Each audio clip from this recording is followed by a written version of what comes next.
For step families who are becoming seasoned, you're getting old and so are they. What do I say to those couples? Keep doing what you were doing. Don't stop. And if you back off and think, oh, I'm done, you're going to miss their hearts at very critical times in their young adulthood, as well as the early parenting years of their own families. This is Family Life Blended, and I'm Ron Deal. This is a donor-supported podcast that helps blended families and those who love them pursue the relationships that matter most.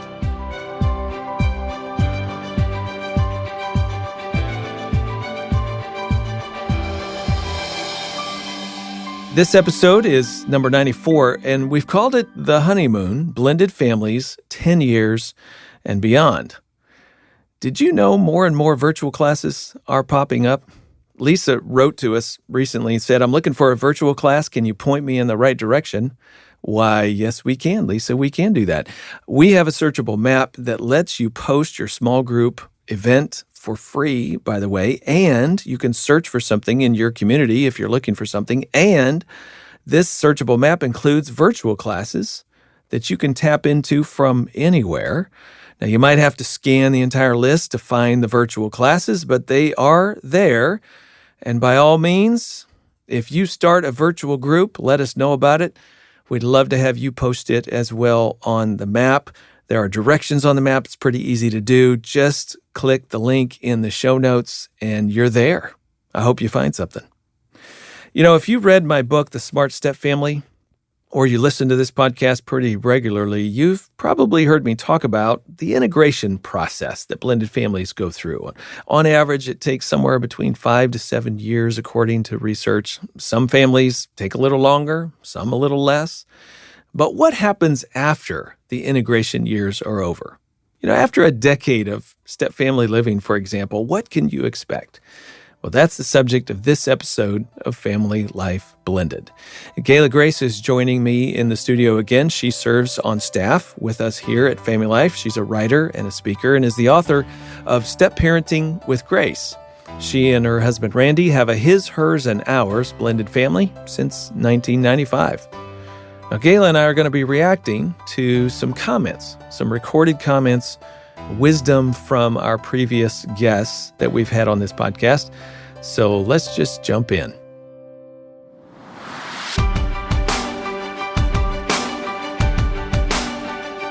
Gayla, for years I've said that blended family couples have a honeymoon. It just comes at the end of the journey and not at the beginning. Mm-hmm. Can you relate to that? Has that happened for you and your family? Absolutely. Because when you marry, you have kids in your home already. So that doesn't feel like a honeymoon when you have kids. No honeymoon there. That's right. So it's almost like when you hit empty nest and the kids go away. Oh, we can have a honeymoon now. Yes. Empty nest. Nan and I are just on the cusp of the empty nest. It's great. Just trying to scoot that last one just right out. It'll be okay. Yeah, and for those of you that are listening that your kids are really young right now and you're going, boy, it's going to be a long time. There's still a reward season that comes when the work of merging, of blending, if I could say it that way, it's more over than, you're just beginning. And then when you make some progress, that's when the rewards come for blended families. Mm-hmm. Gayla, one of the reasons we talk about that and point that out for people is because it does feel like a lot of stress, a lot of work in the beginning. And I like to call those the integration years. Like this is where you're doing the emotional work of building familyness. And once you sort of top that crest, then there's lots of rewards, feels more like family, life gets a lot easier, you've got routines and rituals in place, and you sort of hit the plateau, the smoother parts of step family living, right? Sometimes, but now also remember, it depends on what age your kids were when you entered, because then they could be entering teenage years or young adult years, and that comes with its own set of challenges also. Good point. And so, there's a message here. Nobody ever arrives. Like, we're going to just keep moving forward, and sometimes you loop back, and sometimes stress comes back up. And Right. yes, so it's not just this straight line. It's more of a zigzag curve, 2 steps forward, 1 step back sort of a thing. But what we're saying here is that it gets easier after the first 10 years, let's say. It does. Right, where all the hard work has been done. For most families, it gets easier. I agree. So we're going to dedicate this episode to talking about the middle years, let's call it. After the hard work is over, the integration is over, that's the point of this podcast, the middle years and beyond. Sorry, my inner Buzz Lightyear just took over right there. So here's what we've been doing all season. We've been asking our guests on our podcast to give us some bonus thoughts on the middle years, right? And specifically, the question I asked them was, for those married 8 years or longer, what advice or perspective would you offer regarding the middle years, if you will, of step-family living? And we asked people who had been in a blended family for at least that amount of time or longer. And we're going to spend some time listening to their comments and then reacting to them. Okay? Sound good? Sounds great. All right, let's jump in. Clip number 1. This is Lauren Reitzema from episode number 84, Relationship Essentials, Tools for Healthier Relationships. Lots of good practical ideas in that episode about just doing relationships, all kinds of tools for relationships. Let's listen to what Lauren had to say. If you find yourself in those middle years, this season of where do we go, where have we been, I just would encourage you, this is not a linear process.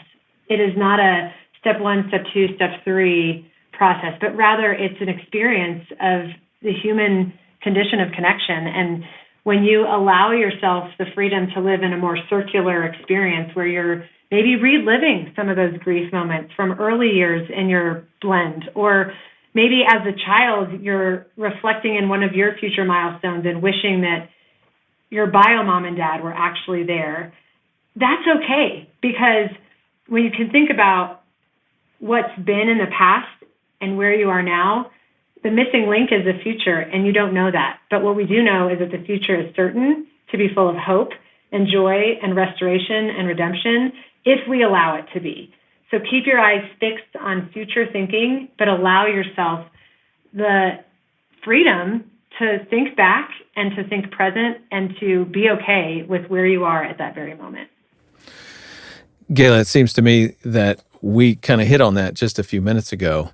Like you were saying, well, sometimes your kids hit the teenage years and you feel like you're going backwards in your family progress. Mm-hmm. That's what Lauren's talking about here. It's not just a linear journey. It's circular, and things are going to come back up, but that's okay. Right. And don't be afraid to reflect on the past and how the events of the past have impacted you as a family. And honestly, how those hard times have created family for you because of experiences, vacations that maybe weren't perfect. But that is part of your family legacy and reality and part of what makes you a family. And we definitely have had experiences like that in our own family. Well, when you're going through those hard times, they're not fun. Right. But I totally agree with you. When you get past them, and with some passage of time, you can look back at those things. Sometimes you can even laugh about it because you've come so far. And so that hard memory becomes almost, something that speaks to who you are now. Like there's something good in it. And I've said for years to my audiences, when I do my Building a Successful Step Family seminar, you actually need the hard stuff because it is what helps to forge your identity as a family unit. And it's really hard in the moment to appreciate what this is doing for you because it's just so difficult. But it really is a good thing because you discover who you can't be. You discover the wrong way to go about doing some things so that you can eventually discover the right way to go about doing certain things. And all of that is building memory and building family identity. And also, I think it helps you to realize, man, we have invested so much in this family. And almost you can just pat yourself on the back and say, and look where we are today. Yay, us. And yay, God, for how he has brought us out of maybe a wilderness season and shown himself in ways that we would not have seen otherwise. And I do know that we have experienced that in our own family and can give credit to God for things that he did, relationships that he redeemed, that we can now celebrate. Yeah, that's really good stuff. You know, this reminds me, I was listening back to one of our episodes, number 56, on adult step families. That is when the children are young adults or, maybe nearing adulthood when the couple gets married. And it was really cool. At the end of that episode, Carol Moss, I was interviewing Terry and Carol Moss and two of their adult children. Nina is Carol's daughter and Brandon was Terry's son. And all four of us were reflecting on their journey as a blended family, okay? What did the kids think as adults, and what did the parents think? And towards the end of the episode, Carol made the observation. She said, this conversation that we're having to create this podcast is making us talk about some things we haven't talked about in 14 years. Wow. So Terry and Carol have been married for 14 years, and Nina asked a question to her stepbrother, Brandon, how did you feel at the wedding? Like, you weren't there. Physically, you weren't there. You couldn't attend. You didn't boycott it. You just couldn't attend. I've always wondered what that meant for you. So 14 years later, she's asking her stepbrother, so what did this all mean to you? And he had an opportunity to reflect on that and give his answer and say, this is what was going on. And so she's been walking around with this question kind of over her head, not knowing what the answer was. Our point in what Lauren is saying is that sometimes don't be afraid to revisit the past, to go back to it and say, what was that about? Help me, take me inside your world at this moment in our past. That's going to help shed some light on who you are and who we are. And, maybe we can answer a few questions for one another, which helps us take another step as a family. Right, exactly.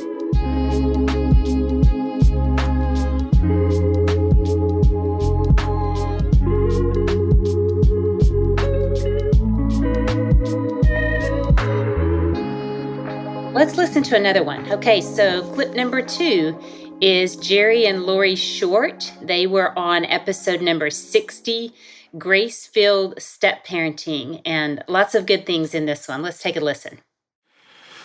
I think some of the rhythms that we have in our relationship that have really carried us is to keep doing them. I mean, we're doing things now that we did when he was 6 years old.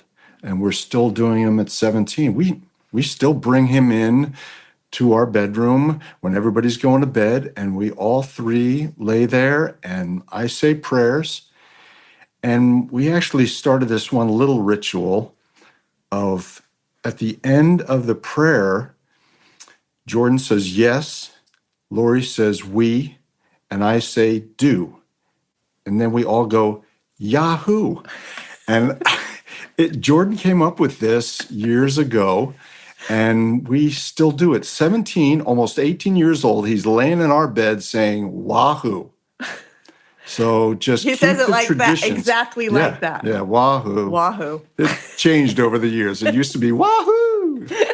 Not so much anymore. We got that out of the Storybook Bible because amen is yes, yes, yes. And so we changed it to yes, we do. And all three of us would take a roll. And it just stuck.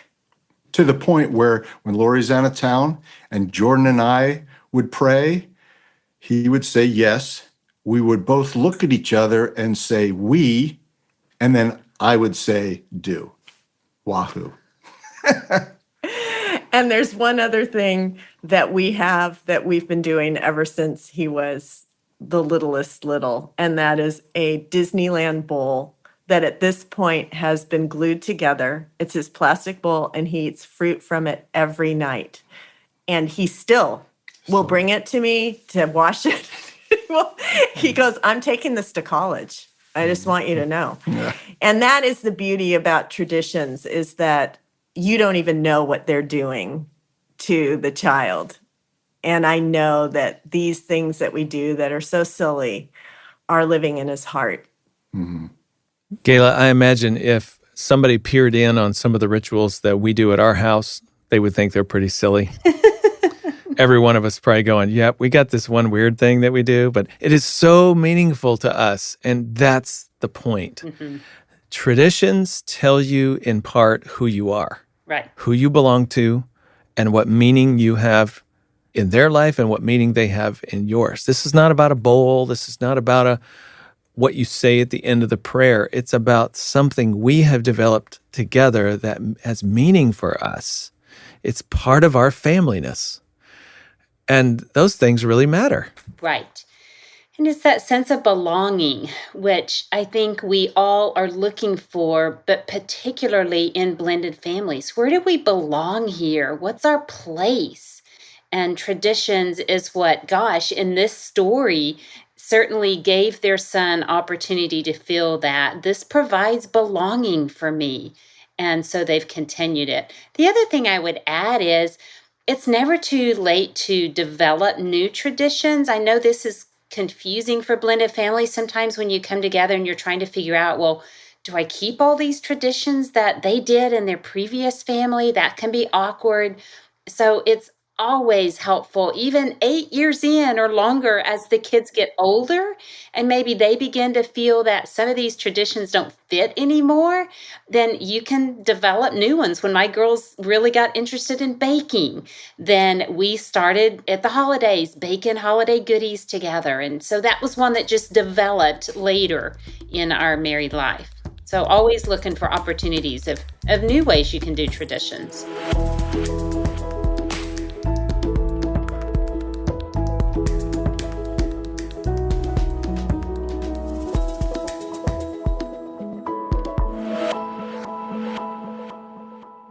Okay, let's move on to another clip. This is Gil Stewart. I interviewed him for episode number 83 called Unsung Heroes, and I'll just add, great episode about a new video series that Gil has produced specifically for stepdads. So for the men out there, that's really a good one. Okay, let's hear what he had to say about the middle years. For step families who are becoming seasoned, seasoned step families actually are on an accelerated basis because those first 2 years, they're tough. And even if you're doing all the right things, you might find bonding and connection in those first 4 to 6 to 7 years. That's statistically what it takes, is the first 7 years are integration. And even if you're doing everything right, it can still have a lot of bumps. So let's say you've made it past that time and the kids now, maybe they were fairly young or they were preteen or teenagers, and now they're moving into their teens and 20s and 30s. You're getting old and so are they. What do I say to those couples? Keep doing what you were doing. Don't stop. Because not only maybe now you're an empty nester, those children are now entering into their early adulthood and maybe beginning to raise their own families. And there are going to be experiences that they are going to bump up against that's going to bump the wounds they got when their parents broke up. They are in maybe not the red zone, but there's some things that may trigger in their heart of like, oh, wow, what was this like when my parents were at this age? This was a critical age and I was this age when... Oh, and it sets stuff off in them. And if you're still doing the same thing of integration, now you're not doing integration, you're actually basically reinforcing their bonds, their ability to trust in their own lives because they've matured. They're in a different perspective. We hope they've matured and have a different perspective and grown. Some of them haven't because they maybe got emotionally frozen.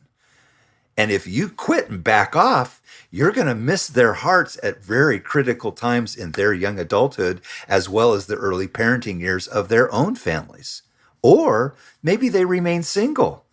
And if they remain single, your opportunity to continue to parent an adult child is still there. It's just different.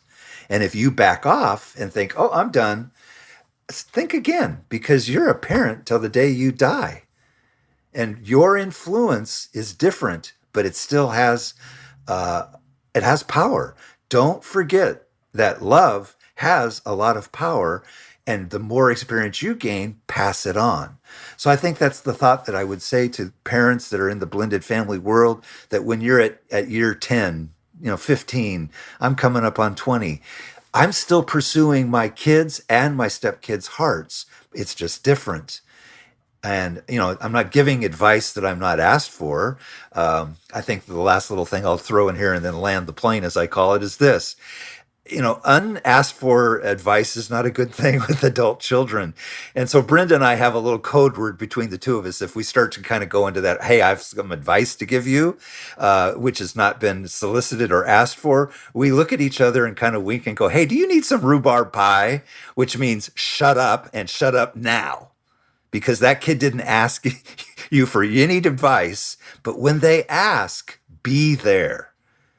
Because you can say things that they need to hear at age appropriate, as they now are parents and they're bumping into things that they will remember from their childhood, because everything that took place in their childhood is still within them. You still can parent and answer questions to them now that they didn't even know they needed to ask. You are loving well all the way through. There is so much truth in what he was saying, especially the part about their wounds can get bumped as adults. As they enter new places, as they mature, they want to go back and process things that happened to them in younger years that they didn't have the emotional capability to process. And then they begin to ask questions that we can answer at a deeper level. And also where he said our influence has power in these later years because they trust us at a deeper level after we've been through 8 or 10 years together as a family. And we can have more influence during that time frame.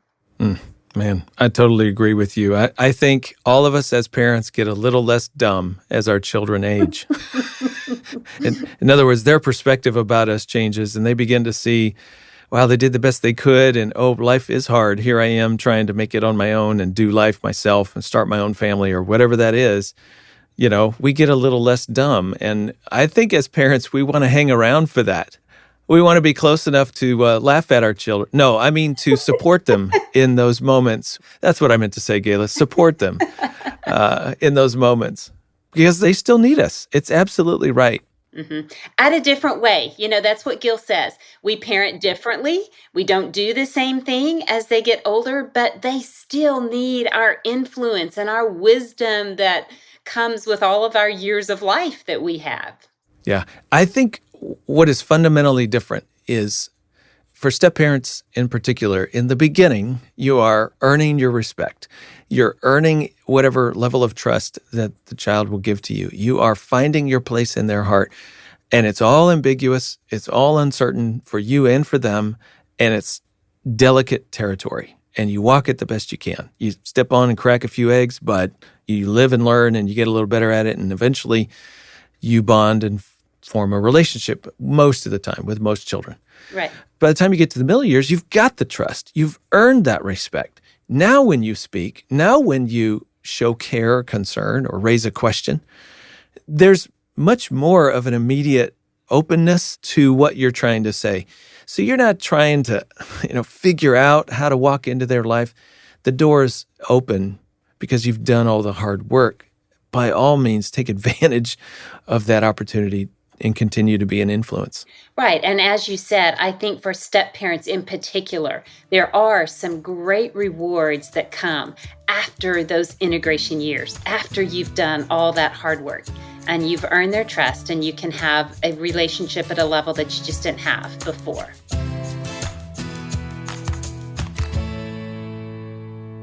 Okay, our last clip, number 4, Charlene Roberts. We interviewed her on episode 80, From Toxic Competitors to Business Partners, which is a great episode. And she has some good things to say in this next clip. We were slow learners. And I would say, not for lack of trying, but we were trying to educate ourselves in traditional ways. And I think when you're in a blended family situation and dynamic, it is not the same. And we really lacked the education and the understanding to what a step family truly was. And when we started finally reading some of your books, Ron, I read The Smart Stepmom was the first book that I read. And I was just baffled to see and understand that I was not alone. I felt so alone as a stepmom in my stepmom journey and in my stepfamily dynamic. It was painful sometimes to just feel that loneliness and isolation. And when I was able to start reading these books, it just opened my world to such a better, I felt so loved and so understood that I was not alone. So I always advise to couples and families that are in stepfamily dynamics to educate yourself, read some books, get with a coach, someone that really understands stepfamily dynamics. It will change your world. You know what I hear her saying, Ron, was something that Randy has said about us often is that we were remedial blenders. So, in other words, it took us longer than average for our relationships to blend. And what I hear Charlene saying is we were slow learners. Our integration process might have taken longer, but that's okay. Don't blame yourself for it. Just embrace where you're at today and keep moving forward. And I love that, her transparency on that. Yeah, really good. As she was talking, I was thinking, I've heard so many times through the years, Ron, where were you 10 years ago when we started Right. our family? 25 years ago. I heard it just this past week. Somebody said, where were you 30 years ago when we were just getting started? Well, hey, I recognize you just didn't know stuff was there and available. And that happens to all of us about life. You didn't know what you didn't know. And of course, you did as well as you could have, given what you did know. So you have a little regret. Okay, the Lord's brought you here. Start learning now. Don't feel so bad about the past or whatever that you get frozen in it. Just say, okay, but here's where we are. Right. And His grace is here, and we're going to take full advantage of the opportunities that we have available to us, and we're just going to continue to go forward. Now, you might need to go back and ask for forgiveness or grant some forgiveness to someone because of what you didn't know, what they didn't know. But right now, today, trust God to rebuild and restore and redeem. And I got one last thought, Gayla. Redeem, in part, I think, is about taking what God has given us and moving it forward, expanding the kingdom out. Charlene, oddly enough, is doing that now. She felt like they got a slow start, but today she and her husband have started the Step Family Network, which is an online portal where people can get training and help and hope, and they're paying it forward. They're expanding the kingdom through their efforts. So no matter where you are in your personal journey, there's somebody else in your world who's a little behind you. Right.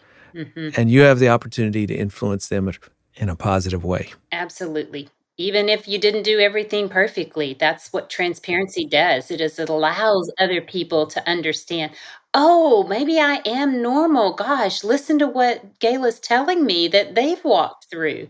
And it can have huge impacts for people. Okay, so we started this episode with me asking you about, the honeymoon at the end of the journey, and you guys have experienced. We've listened to some clips. Do you have any other thoughts that you would share with our listeners today about the middle years? Yeah, the other thing I would say is I don't think we ever want to get complacent in relationship building. Yes, it does get easier. And we might tend to get a little lazy in our relationship skills, but I don't think we ever want to stop growing and stop pursuing a stronger relationship with one another and with the Lord, because as our spiritual life grows, it can impact our family relationships in huger ways, in more positive ways. So, we never want to just hit the cruise control and think that, oh, we've made it, because you don't know what's around the corner. That is so, so good. And I think the only thing I would add to the conversation is, what are we called to do? What does Micah say? Act justly, love mercy, and walk humbly with your God. I just want to encourage people, no matter what season of life you're in, let that be a focal point. Keep walking humbly with God. Because here's the thing. He promises to provide wisdom, and sometimes that wisdom comes from big mistakes, right? Live and learn. sometimes that wisdom just comes through the Spirit who gives you the right answer when you needed it, and it helps you move forward in life. All relationships are helping to teach us and train us and help us to love more completely like Jesus has loved us. So walking with God is about that continued journey. And when you do that in front of your kids, kind of back to what Gil Stewart was saying, they're still watching. We still have influence. They're still learning. I know in our personal life, Nan and I have tried to live our growth and what God is teaching us in life in front of our children. And in sharing that and in displaying that in ways, even if it often means me having to talk out loud about something that I'm struggling with, something that's a part of me that is unbecoming of a follower of Christ. And I'm working on those things in front of my kids, and I'm watching them as adults absorb it. I know it has influence in their life. And I know that when they see me outward in my focus about my relationship with God and wanting to improve that, it invites them to do the same. So it's genuine and authentic on my part. I'm not trying to manipulate them indirectly. I just know it will have influence in their life. It will continue to help them adult, grow up. Right. And I'm growing up. And so I just want to do that with them, no matter where we are in our family journey. I agree. I think you just echoed what I had said also, and just gave an example of exactly how you're doing that, Ron, and how beneficial that can be for our kids. So they are constantly still watching us, and even more so as adults, as they're trying to figure out how to adult themselves. You've been listening to Family Life Blended. I'm Ron Deal. I sure hope this podcast has been helpful for you. And if it has, let me remind you that this podcast is donor-supported.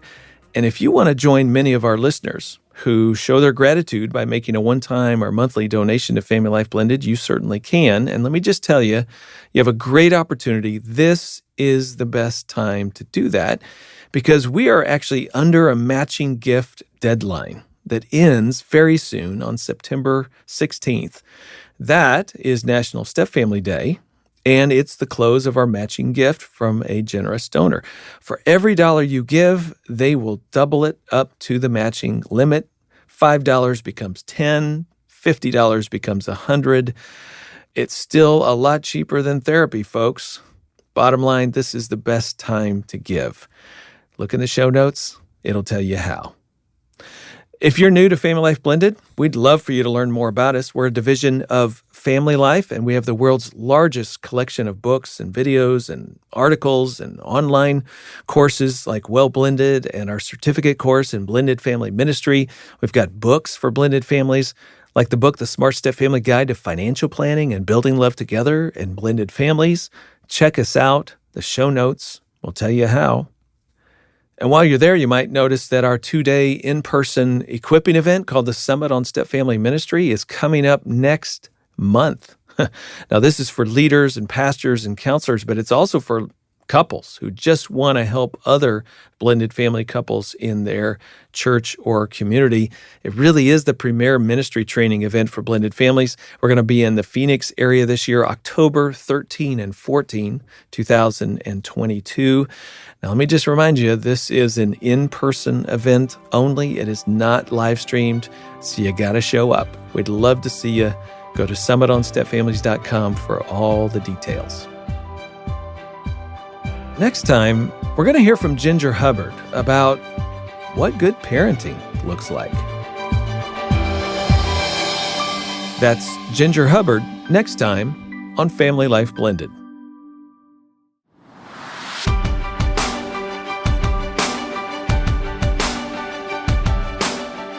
I'm Ron Deal. Thanks for listening. And thanks to our monthly donors who make this podcast possible. If you'd like to help or just say thank you with a donation, look in the show notes for a link. Our producer is Marcus Holt, mastering engineer Jarrett Roski, project coordinator Ann and Caro, and theme music composed and performed by Braden Deal.